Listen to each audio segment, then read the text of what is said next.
Chilli powder, ಸಖತ್ ಖಾರ ಬಣ್ಣ ಮತ್ತು ರುಚಿ ಆಚಿ ಚಿಲ್ಲಿ ಪೌಡರ್. ಖಾಸಗಿ ಶಾಲಾ ಬಸ್ ಪಲ್ಟಿಯಾಗಿದೆ. 10 ಮಕ್ಕಳಿಗೆ ಗಂಭೀರವಾದಂಥ ಗಾಯಗಳಾಗಿದೆ. ಹಾವೇರಿಯ ರಾಣೆಬೆನ್ನೂರು ತಾಲೂಕಿನ ಯಕಲಾಸ್ಪುರದಲ್ಲಿ ಆಗಿರುವಂಥ ಘಟನೆ ಇದು. ಅದ್ಯಾವ ಮತ್ತಲ್ಲಿ ಗಾಡಿ ಓಡಿಸ್ತಾ ಇದ್ನೋ ಗೊತ್ತಿಲ್ಲ. ಇವನು ಎಣ್ಣೆ ಹೊಡೆದಿದ್ನೋ, ಗಾಂಜಾ ಸೇದಿದ್ನೋ ಅಥವಾ ನಾರ್ಮಲ್ ಆಗಿದ್ನೋ. ಅಲ್ಲ, ಮಕ್ಕಳು ಬಸ್ ರೀ ಅದು. ಮೈಯೆಲ್ಲ ಕಣ್ಣಾಗಿರಬೇಕು.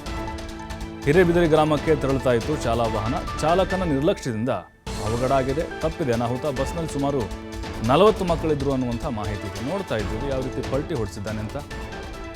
ಎಲ್ಲ ಗ್ಲಾಸ್ ಎಲ್ಲ ಪೀಸ್ ಆಗಿದ್ದಾವೆ. ಯಾವುದೋ ಜಮೀನಿಗೆ ಹೋಗಿ ಕೆಡವು ಬಿಟ್ಟಿದ್ದಾನೆ ಹೊಲದಲ್ಲಿ.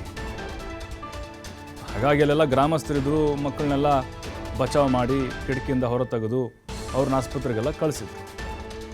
ರಾಣೆಬೆನ್ನೂರು ತಾಲೂಕಿನ ಯಕಲಾಸ್ಪುರ ಗ್ರಾಮದ ಹತ್ರ ಆಗಿರುವಂತಹ ಘಟನೆ ಇದು.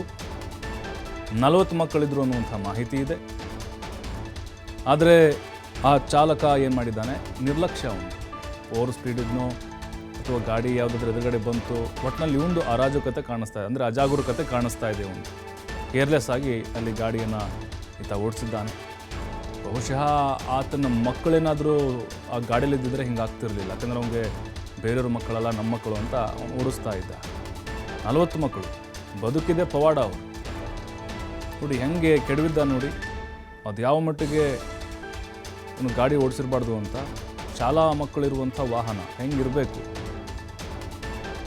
ಭಾಳ ಗಂಭೀರತೆಯಿಂದ ಗಾಡಿ ಓಡಿಸ್ಬೇಕು. ಪಾಪ ಅವನ ಮೇಲೆ ನಂಬಿಕೆ ಇಟ್ಟು ಪೋಷಕರೆಲ್ಲ ಕಳಿಸಿರ್ತಾರೆ. ಆಮೇಲೆ ಶಾಲಾ ಆಡಳಿತ ಮಂಡಳಿಯವರು, ಅವ್ರದ್ದು ಶಾಲಾ ಆಡಳಿತ ಮಂಡಳಿಯವರು, ನೀವು ಕೂಡ ಕರೆಕ್ಟಾಗಿ ಹೇಳಬೇಕು ಚಾಲಕರಿಗೆ ಸರಿಯಾಗಿ ಓಡಿಸಿ ಅಂತ. ಇಲ್ಲಾಂದರೆ ನೀವು ಜವಾಬ್ದಾರಿ ಆಗ್ತೀರಷ್ಟೇ.